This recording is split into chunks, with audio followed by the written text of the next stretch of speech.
Guys, welcome back to the second interview on the number one Grey Knight pod. We are joined by Ryan Carter, who is Heckyl from Power Rangers Dino Charge, Supercharge, and Cosmic Fury, and he puts the spy in Spinosaurus. Hey, hello. Thank you for having me. Well, thank you for joining. Thank you. No, it's all good. More than happy to. And judging from the posters in the background, you're big fans. I mean, Maybe. And the helmet, all the. Yeah, the posters are just, for me, the posters are just not even, they don't even scratch the surface. Sick. I know I got where is it? I have like a helmet somewhere as well that I got given. That was just like a fan made one. That oh was, yeah. what was his name? I'll need to remember. It like is called like Silver something. I need to look it up. Silver Knight. I'll find it at some point and be able to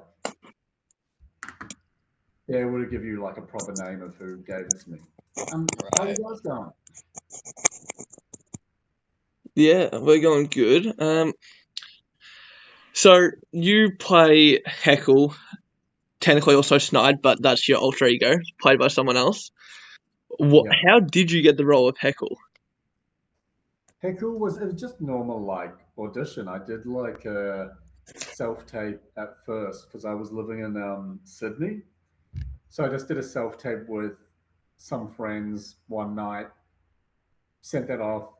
It was good because the auditions are so because Power Rangers, it's like very like fun and quite camp and crazy. You get to kind of like do what you want. So it was really different to anything else I'd kind of put a tape down for. So it was fun to do something quite like weird and wild. And we just did it and sent it off. And then I was back in New Zealand for a holiday, and it just coincided that they were like, "Oh, we want to see you for like a recall."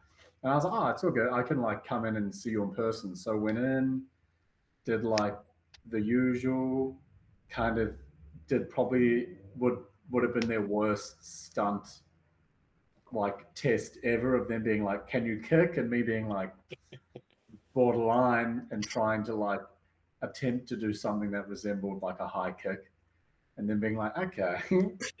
You don't have to kick much, luckily. You're trapped in like a jail cell for most of it. Yeah, that was kind of it. And then like did some tests. There were a few of the other rangers were there, and then when I was driving home after the audition, they called up and they were just like, "Oh, do you want to?" They offered the role, and I was like, "Yay, yeah, that'd be fun." Amazing. So my first question to kind of bounce off of that and going into Cosmic Fury, what was getting the call asking to come back for that like, and on top of that, what was it like getting to actually morph into a ranger on screen? I was sick. It was really, yeah, really special.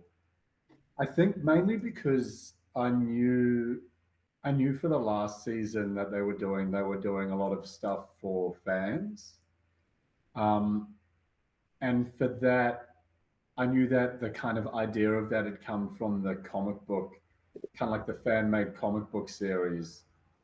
And that was kind of my favorite thing about it was that they'd got the idea from fans. So I kind of felt quite, because turning into a ranger, you can be like, oh, will people like it, or is it something that people want? But with that, I was like, oh, I feel like it's a fan generated storyline. So I felt quite like confident and honored going in to do it.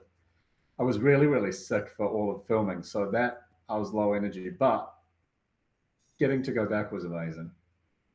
Yeah. Bouncing off of coming back, did they ever ask you to come back for anything other than Cosmic Fury, like the other times the Dino Rangers came back? No, they had the season before they called and they were asking about availability, but then that got scrapped, and I think it was because of going back for for the final season instead. Right. Yeah, So you were so going to that come was back in the Dino Fury season? no, it's kind of like when they're like sort of writing seasons and they're working out what they want to do, and this happens with like lots of TV shows where they're kind of like getting a whole bunch of ideas of what they want to do for the season, and it's like if they want these actors in it, they'll send out a message being like, "Okay, are you guys available? Just checking," before they progress. So kind of got that, but then that obviously went in a different direction, and they were like, "Oh no, not anymore." So that was on the table for one of the other seasons. I can't remember specifically which one. It was probably just like a reunion episode where everyone comes in and is like, Yeah, because I know that I know that Tyler, Brenner, Ivan's actor, Chase's actor, and hmm, some of the others came back for Beast Morphers when they had all the Dino Rangers crossover. yeah, it might have been one of those ones, and then it didn't work. But I do remember, yeah, getting a call and I was like, "Oh well," but was happy that the other one actually went through. Mm. Yeah. So prior to Cosmic Fury, and when going back to what you said about the Dark Ranger being in the comics, like what was that like getting to see that happen in the comics, and overall like your thoughts on him being a ranger in some capacity prior?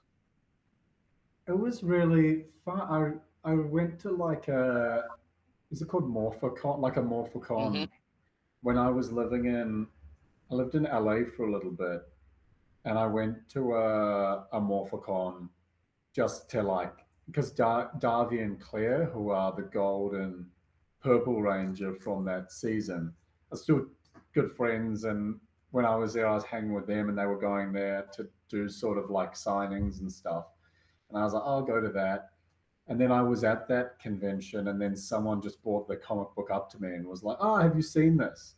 And I was like, "This is great." It was very flattering. I was like, "I look way hotter in this comic book than I ever have in real life." So thank you. I was like, "Thank you very much to the artists for that."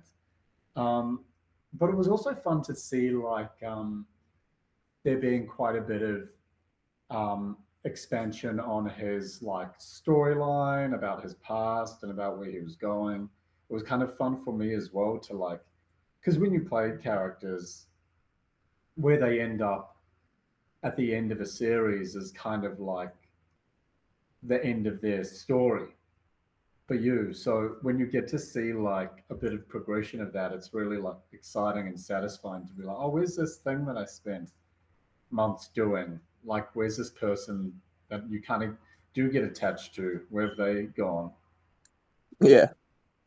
Do you ever wish Heckle and Snide ever like had a fight, like a Yeah. one-on-one? Well, they didn't really have. I think I blow Night Up, do I? Yeah, If helping I the Yeah, Rangers. everyone explodes them together. But Yeah, like, but if there was do never a you one-on-one. do you wish you got a one-on-one? I'm sad there wasn't a one-on-one. I feel like there probably wasn't a one-on-one because I'm so bad at stunts. They were like, I'm not going to put Ryan through this. Um, but yeah, it would have been cool. I feel like it would have been like a fun resolution to that thing. But at the same time, it's like was show like it's called Power Rangers. It's not called Heckyl and Snart. Like I feel like they've got to make sure that the Power Rangers are the ones who are doing all the Yeah. big boss fights and all defeating the thing. And it's also like they deserve to. Would have been satisfying for me as an actor, but I get why storyline wise it's better to have the Rangers. Who do you reckon would have won in that fight though? Me, You, me. I you would have hope beat so. Snide? I really hope I will. In a Thinking about it, I one. think Heckle would have won that fight. Yeah. I mean, Heckel was good at being able to not have to do hand to hand combat. He could kind of just stand a few meters away and zap people. So that's a bit of an advantage. Not only that, Heckle used his head a little more than Snide did. Yeah, Snide was very impulsive and irrational, whereas Heckel was able to like. I feel like he'd be able to use his wits to get out of that situation. Because Heckle was the one who figured out, I can't remember his name, but he figured out the dude was lying about knowing where the Titanosaur was. Oh God, yeah. it's all coming. This was almost like it was like my first ever acting job. So this was like over like 12, 13 years ago now. Yeah, 11, yeah, over about that. 10. About 10, yeah. Yeah. Uh, yeah, I remember going into that. Was that the episode where there's a giant like castle sword? I believe that was it, yeah. Yeah. Uh, did you get to keep anything? I did. I got like Heckle's watch as well as his like cufflinks, and I also got a dark energy. Oh. That's sick. Yeah, which is really cool. Yeah, it was I really was hoping cool. you kept the pocket watch at least. What were you Yeah, saying? yeah, Let's see yeah. who actually has the pocket watch. Do you still have Yeah, I got them? the pocket watch. I do. It'll be upstairs in a box somewhere. I should have brought it down. But yeah, I got like the inner gems. We all got to keep a in the when we finished filming, we kind of all had like a dinner together, and Chip, who was such a lovely guy and always made things feel really like special. He did like a dinner for everyone to say goodbye, and he gave everyone a inner gem that was like suitable, that was like connected to their character. It was so sweet. Yeah, considering that's how they morph and all that. Yeah, yeah. What was it like working with the rest of the cast? Great. It was really fun. Well, I spent most of my time actually with the Japanese stunt team. Oh, really? Yeah, because when they film it, they split it up into two units. There's the main unit, and then there's like the stunt unit. And normally with the villains, you know how normally it's like people in like a mask and Yeah, a costume. It was kind of one of the few times that had a villain that was like a just an actor in like a suit. So it was kind of just me and all the stunt team wearing their costumes, and they've got different directors for the stunts. So sometimes I go a whole episode and I never even work with the director for the episode or see any of the Rangers. But to be honest, I loved working with the Rangers and having days with them.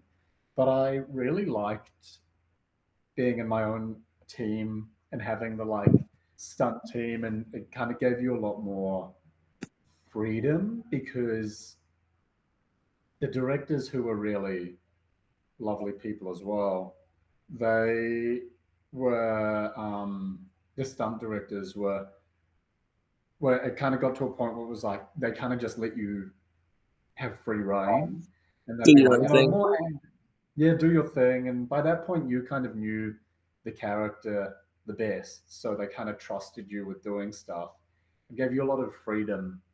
I think that's as well because you know how Heckyl is very like loud and outrageous and a bit like very over the top and fun. I think a lot of that came from the freedom of these stunt directors, yeah, letting us do that. Right. So during the time when Dino Charge and Dino Supercharge was coming out, when they had released the toy for the Morpher, when you put the Spino Charger in, it didn't say. Obviously, it would say Talon Ranger as opposed to Dark Ranger. As far as you Yeah. remember, were there plans to introduce that into the show? I think it was on the cards because I remember Yoshi and Brennan are really big Power Rangers fans. And I remember them sort of looking at the costume and how the costume had little hints that would happen with the color scheme, with the like the primary blue and red and black and kind of the silver bits.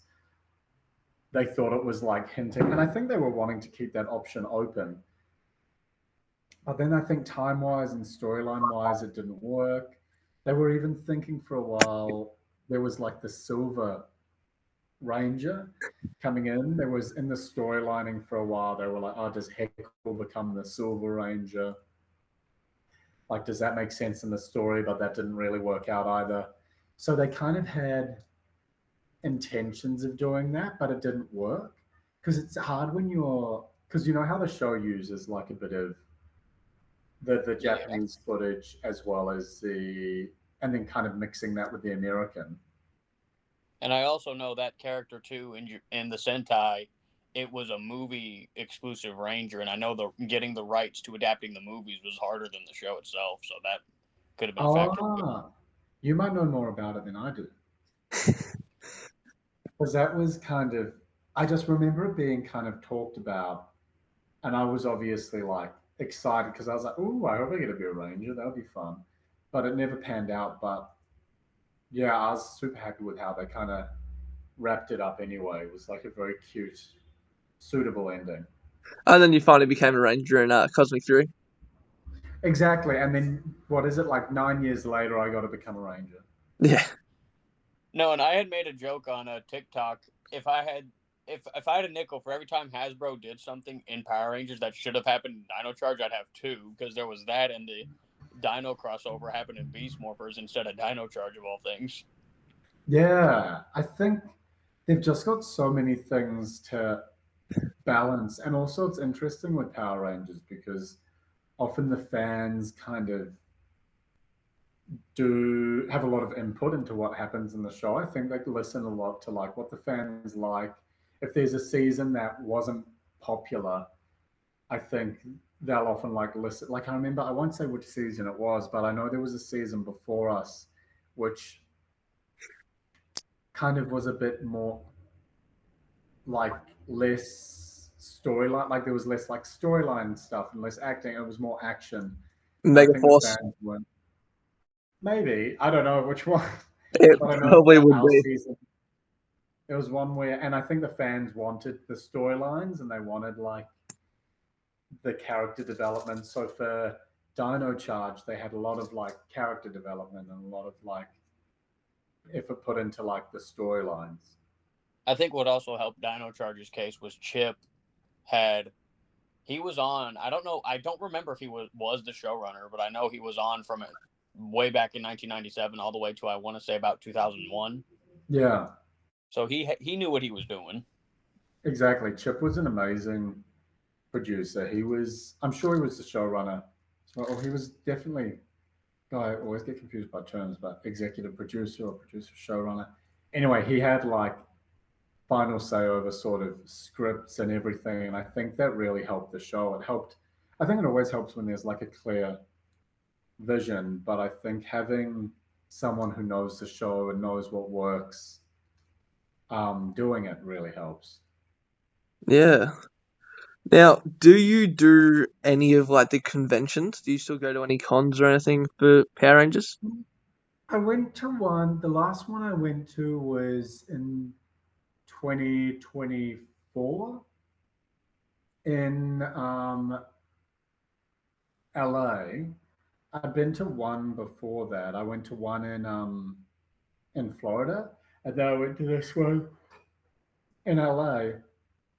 Yeah, and I really liked it. It's really like I think the best thing about it as well is like the community. Yeah. I think Rain has such a like strong, passionate community, and seeing everybody kind of getting together is heartwarming, but also nice. It's like I have my own like shows that I obsess over, and whenever I can find someone who also like loves those shows or love the like PlayStation games I love, it's always such a rush to be able to be like, oh great, I can connect with you and chat with you, and you get to like, yeah, that's my favorite part about it is like the energy of everyone there being able to like geek out.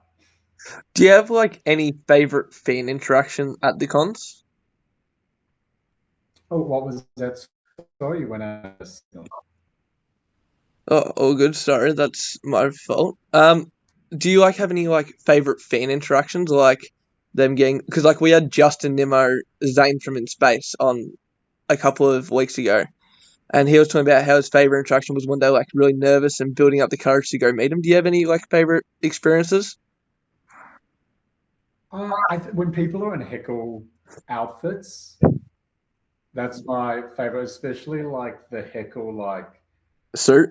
coat and like suit because it's like really hard. It's not like a I think a lot of like Rangers outfits you can get them from like a costume store or order them online, but with the Heckyl outfit, you kind of really need to.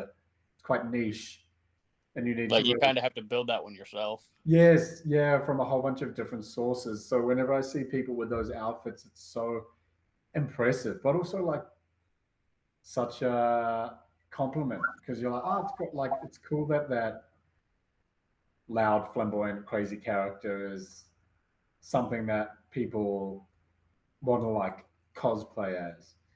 Um, Also, like when people make little gifts, that's always really fun, especially Yeah, because once. I remember when I had met Sean C.W. Johnson, who played Carter from Lightspeed Rescue, because it was on my bucket list to meet him through basically my whole life. Oh, And great! I remember being like so nervous and like anxious, and I get up to him. Now, mind you, I'm on the autism spectrum, right? So I'm stimming like crazy. And I go up and I'm like, the first thing I need you to know is I am way too autistic to contain my excitement right now. Uh, And he tells me there's no such thing. And we talked for almost 30 minutes. oh, that's so beautiful. Yeah, and I feel like there's a real, especially in the last few days of the conventions when it gets a little bit quieter, there is a really nice spirit of everyone just kind of going around and chatting with each other. It Yeah. becomes less about because that's the and I think lots of the guests who go there do this because it is like autographs and things like that are expensive and not accessible for everyone. So some people are there to like what they're there to do is like to have some time and to spend some time with you and be able to chat or ask Yeah. questions. And I really like that when it gets to the last sort of few days and people are just kind of like walking around wanting to have a chat and you get to just chat with fans and find out about their favorite things or what seasons like really resonated with them. Yeah, because my thing with cons is, with very few exceptions, I'll very rarely ask for autographs, but if I have the money, I'll get pictures. But my main thing is I want to go and have a conversation for those who are willing. That way, they know Yeah. their company is very much appreciated beyond just being the person that you know them as. Like, Yeah. I want to sit and have a conversation with the person behind the character. Yeah. Yeah. And that's, I think everyone's really open to that, which is nice. Like most actors who are there are super open. There's always some who are annoying, but for the most part, everyone's like really lovely and generous. All right. So my next question now is, knowing all the Dino Charge Rangers had the gun morphers and Ivan had the one on his wrist, did you like having the big boomerang? Oh, yeah, the boomerang gun sword It wasn't. mechanism. Yeah, it was really more of a boomerang that he happened to swing around. Yeah, very Australian coded. But no, I liked it. I liked it because it was a bit like it was very unique and a bit like silly. Like there was something like a bit. It kind of really fit into like Heckyll's kind of like comical campness to be like, what's his sword gonna be? Or what's his like weapon gonna be? Oh, it's a boomerang. No, and I remember in the Sentai, the Sentai counterpart, he had the boomerang. He never actually properly morphed on screen. He just stayed morphed, but his boomerang was a flute, very similar to the Dragon Dagger from Mighty Uh, Morphin, I'm sad that I didn't get to play the boomerang as a flute. So that it was a because then it's a boomerang, a flute, a sword, and a gun, and a morpher. and a morpher. So you would have had a 5-in-1. Yeah, it's all in one. It's like an infomercial, like those infomercials from the '90s, where it'll be like, it can also do this. Like, forget the one man band. It's a one band One, morpher. yeah. Have you ever met Jason David Frank? Did you ever get the chance to meet him? Yes, he was. Was he the blue ranger that was in No, the? that was David Yost. Oh, okay, I met David Yost. Wait, Jason. I'm gonna quickly. Is he Mighty the green? green Mighty Morphing, white Mighty Oh, okay. Morphing. No, Oh I didn't. man. Sadly, because he's Well, like going. kind of He's like, is he the most famous Yeah. ranger in history? Yeah. No, I never got to meet him. Well, It going was on to meeting David Yost, what was that like? fun. He was really sweet. Because I had never really watched the show because in New Zealand we didn't have it as a kids show. It wasn't really around. I don't know if you know. I think it was banned in New Zealand It for was. yeah because they thought it was too violent to be a kids show. There was a real like there was a stage in New Zealand where it was very conservative. I think it happened kind of all over the place. Do And you I remember? remember, I do remember there was that very brief period. It aired only the first season, and then from then it was like the nichest of niche markets. Yeah, Like if you like you to know it, you had to have been there. yeah, that was the thing. It was like very. I can move this. It was really like I remember seeing references to Power Rangers all over other American shows that we were watching, and I remember being like, what is this? Like, what show is this? What are these people?" I think it was quite interesting, but no, we never got to watch it, so we never really had the like Power Rangers mania that happened everywhere else in the world. What was it like going on to working with cast members again? What was it like working with the Cosmic Fury cast? Amelia, Zato, Ollie. Uh, It was very brief. I only really had a few days on set where we were all together, but they were really lovely. I think they were really like immediately warm because that's kind of the hardest when you do these roles where you're kind of back for an episode. They do kind of like you just get thrown in. You have to quickly do everything, and everyone else is kind of like Known each other. know each other and have their own like little cliques. But with them, it was just like they was all so open and warm. I think that's a really good thing about the casting for Rangers is they often make sure they're casting people who are going to be good, I guess, ambassadors for the show. Because you do have to do a lot of, when you're a ranger, I think there's a lot of like responsibility to be like kind and generous with your time and like I think they all really exemplified that. They were all really sweet.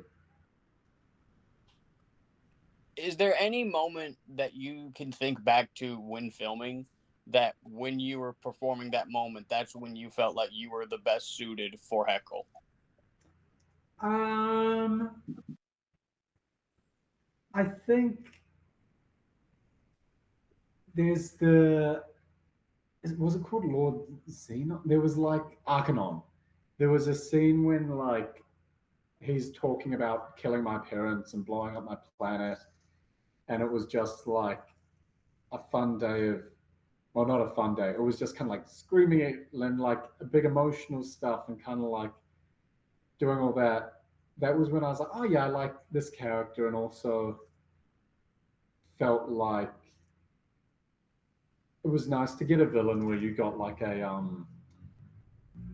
backstory that made their behavior make sense.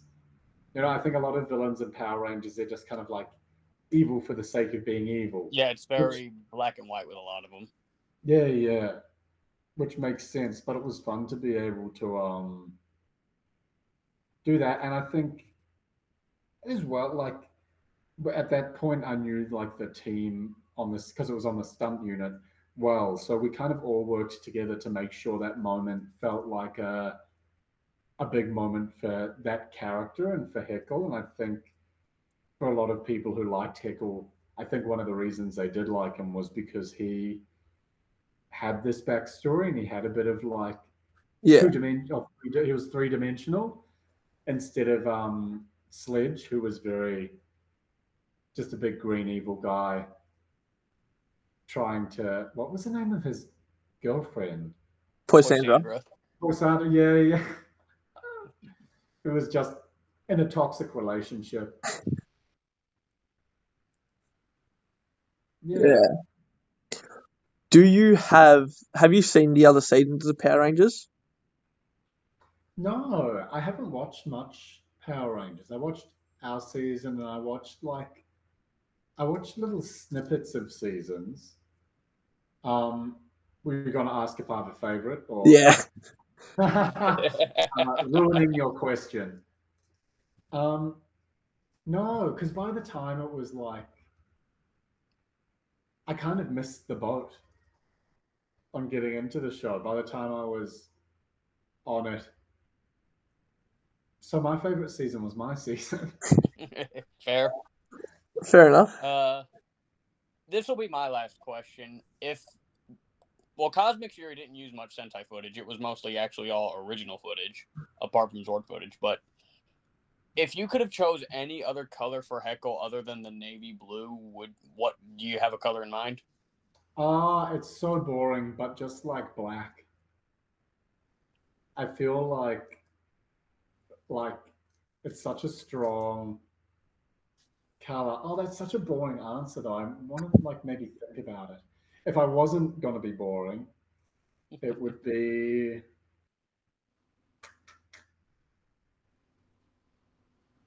maybe like a that like forest green or like Oh yeah. royal green. So it was kind of the how the keeper was that like royal kind of red. Yep. Yeah. I feel like a similar like royal, or is royal green even a color? Like a forest green. Yeah. Good choices either way. I mean, Now, even if it would be boring black would be a good fit for you. yeah. Black's just such a great villain color. Now, going to the heritage auction, did you Yes. get anything from that? Did you try for anything? No, I didn't. Because a fan gave me, like, they made a, oh, I need to remember, because he's like a lovely guy. I chatted with him. I need to, like, get his name so I can properly um, do it. I'll look in, because I don't know if you know Javier, but we'd have, I'm going to quickly look. So Shining Brave is like his, I've completely blanked on. Anyway, his Instagram is Shining Brave. Shining Um, Brave. and he had done this helmet and gave it to me at I can go grab it. It's around the corner if you want to. Yeah, if you want to show it. Yeah. It was for like, it's like underneath the stairs. I'll be back. All good. Oh yeah, I'm seeing his thing now. Yeah, that is a good point. I remember they didn't actually auction off his suit. It was like, I think it's different colors to what were in the thing. I think, is this meant to be silver? Okay, so in the movie he originated from, they were red, but then in this they did a sequel movie that takes place like 100 years after, where it's the Rangers' like great grandkids, and they brought that character or that suit back, but like a good version, and the things were silver, and they sent the helmet for the good version, but the suit for the bad version. That I know for a fact. Yes. So you you got the evil version of the helmet, but it's Yeah, still which yeah kind of works. yeah. But and I love it. But yeah, he gave me that. And I was like very happy and satisfied. I didn't feel like I needed to get anything else. Yeah, because I remember looking back when they did the auction. In terms of the Ranger suit, that was borrowed straight from Toei, so that wasn't even up on the auction. They had to send that back. Yeah. Yeah, and a lot of it, yeah, is wasn't available. Did you guys get anything in the auction? No. I actually so there was two rounds of the auction. There was the first round Mm. where everything was starting bid at like $50 or $100. I didn't get anything from that. The second round, I had bid on some costume pieces because they were very incomplete, and I ended up getting outbidded. We also Dang. had a few bids on like combined lots for each other for like morphers and all that. Uh, but no luck. No No luck. luck. It's We hard. tried. I find online bidding really hard because you kind of get into a bit of you need to have a really clear limit. Because I Yeah. feel like when I bid on things, I get into like a bit of a frenzy and end up spending hundreds of dollars more than I thought. And then the worst part with the heritage auction, they did the online auction and then they did an in-person auction. So if you won the online auction, you could have lost the in-person auction. Oh, really? Mm-hmm. Yeah. Oh, that's And that's bizarre. where I lost my costumes. Was someone had, because Oh, I no. eagle-eyed one of the costume lots, and I was like, okay, I'm gonna bid like $30, and then it stayed at that 30 the whole time. Then they did the in-person auction, and I lost it. Yeah. Oh, damn. That's not really fair. Nah, I'm trying to see because I've got one of the comics which has. I might as well just show it. It's got like all the ranges. I'm trying to see if I can find your one because you got. Oh, yeah. I think I am some. I've seen this picture before. I think I'm somewhere very small. Yeah, because there's 2 pages for it, and I just don't know which one you're on. I swear I've seen you before too. Because like Yeah, someone. it's so niche. It's got like the robot rangers from Lightspeed, the Z putties. I mean Z rangers.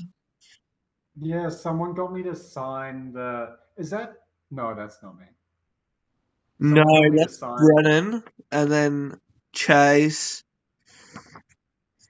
You'll I be think in this this was somewhere. before. No, this was around the time that comic would have happened. I don't know, but while we're on that subject, let me flip this around. So this poster right here, I actually made, and Oh, this actually has like every version of every variant of every Ranger, and Heckyl is, if I can see it, he's right there at the top. there he is. There you Oh, go. I Yeah, love it. this took me like a week to make. That's insane. That's a great job as well. I feel Thank like you you. Yeah, but like could if you can't sell tell, that. we're very big Power Ranger fans. So I got a feeling about it. and then No, like and I've again, got like I said, that's Johnny Young Bosch's nothing. signature, and then all the movie Rangers, and then just Tommy Shelf. Oh wow. I don't have much for Dino Charge, unfortunately. I'm trying to grow that collection. So my That's mate, he loves Dino Charge. Favorite season of all. I got him last year for his birthday. I got him the Dino Charge Morpher, and he absolutely loves it. I would have shown you, but it's at his house. oh nice.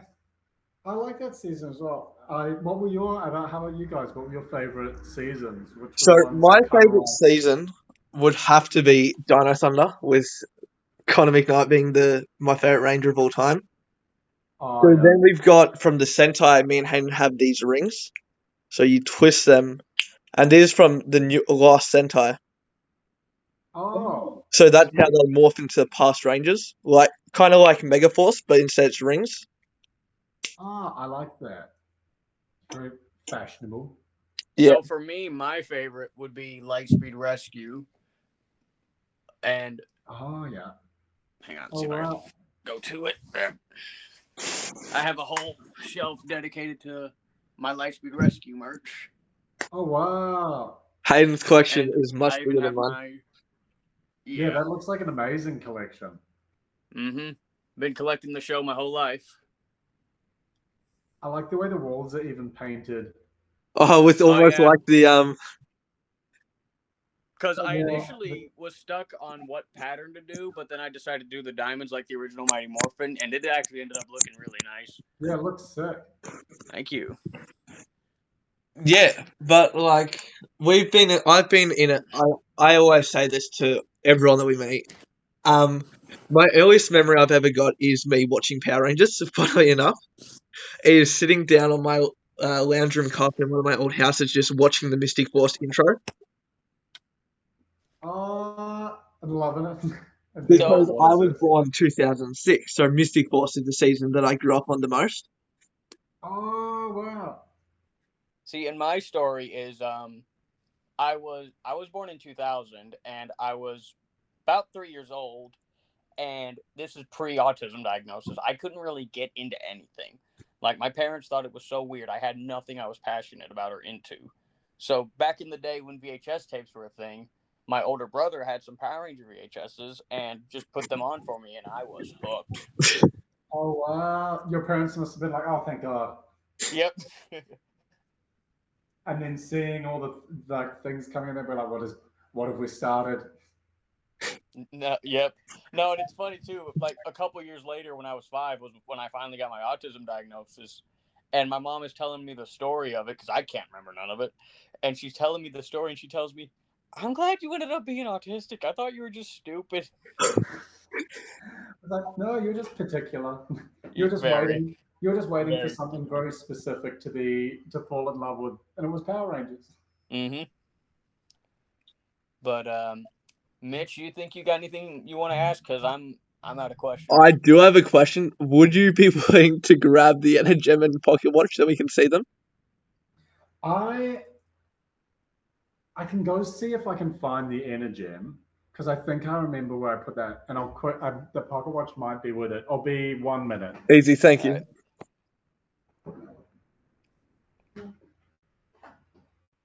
I had to ask. Of course. He I, did bring out the helmet. he did, but I really want to see this Pocket Watch and Energem. Right. Trying to think. Did they have the pocket watch on the I know they had the costume and the goggles on the auction. I don't think they had the pocket watch. If I ever meet him at a con, I'm going to make goggles. Oh, bet. I'm going to make him some goggles and bring it to him. I'm not going to tell. Oh, wait, no, if he watches this now. Oh, I'm going to explain to him about our title, why we call it the number 1 Grey Knight pod. I'm going to explain it to If him. you wanna, did we explain it to Justin? Yeah. Okay. You're the grey on the number. Hey, I found the Energem, but not the pocket watch. All But good. Oh man. The Energem is probably more interesting, but it was just like that. So it's like the dark Energem. Wow. That's sick. Yeah, That is awesome. yeah, it's a bit faded from being 10 years old, but it's lasted well. It's got kind of like a cool little effect on the inside. They did like a really cool job with it. That is Yeah, it looks awesome. amazing. Yeah, I liked it. It was fun to have an Energem as well. I felt a bit left out, so it was nice to get one in the end. Well, technically, that is your Energem. Yeah, exactly. Not a super positive Energem. Doesn't this turn me? I touch this and it turns me. Yeah, you touched it and it immediately turned you into Snide. Yeah, but so, in the comic, have you read the comics? no, I've only read the bit that was. I looked at like the backstory when it was kind of talking about his home planet and things like that, and then I've got them. I read them because that was out ages ago. I feel Yeah. like I have. Tell me some things, and I'll be like. So, in the comics, I'm pretty sure Hayden can correct me. I haven't caught up far enough, but when I read them originally, I'm pretty sure that you figured out a way to make the Dark Energem good or better and contained, and that's how you become the Dark Ranger. So you've refined it so it doesn't turn you evil. Yeah, But this is ringing bells. But what happens is you didn't do a good he didn't do a good enough job, so Zenowing kind of had to sacrifice himself and purify that last little bit. So, and to honor Zenowing's memory in the comics, Heckyl actually uses Zenowing's morpher. Yes, okay, I remember that because I remember lots of Xenowing fans coming up at the conventions and being like heartbroken. And I was like, sorry. So, a bit of backstory into our podcast for you. So, number 1 Grey Knight, it stands for 3 different things. So, my favourite Ranger is Economic Knight, so that's where we get the Knight from. The Grey comes from Carter Grayson. And then number 1 comes from number 1 Sentai Gojuja, the most recent one, which is our favourite. Oh, nice. So, that's how we came up with the name. We're still working on the logo, but we're actually really happy that you're happy to be here. Like, such an honour. Yeah. No, I'd love to. It's always like it's not lovely to like chat with people. It's kind of like a really fun part of it, especially because the show's like a lot of what happened, especially with me coming back into the season like almost 10 years later. That was all just because of fan stuff. So it's like, thank you guys for all of your support and kind of like your enthusiasm towards the show. Yeah. Yeah, I'm going to try and get you, because like for Oz Comic Con, our Australia one, we have the ability to request people. I'm going to try and hopefully get you down here. Oh yeah, no, I would love to meet you. I lived in Australia or in Sydney for like 5 years. Yeah, so I'm from Melbourne, so Oh, Melbourne's a cool version of Sydney. yeah, it's really nice. The hipster, But the hipster version. Oh, but no, it's lovely. I'm more than happy to come on. It's really lovely to chat with you guys. yeah, Thank you. thank you. I think that's all, unless you have any questions for us about our experiences with being fans or anything.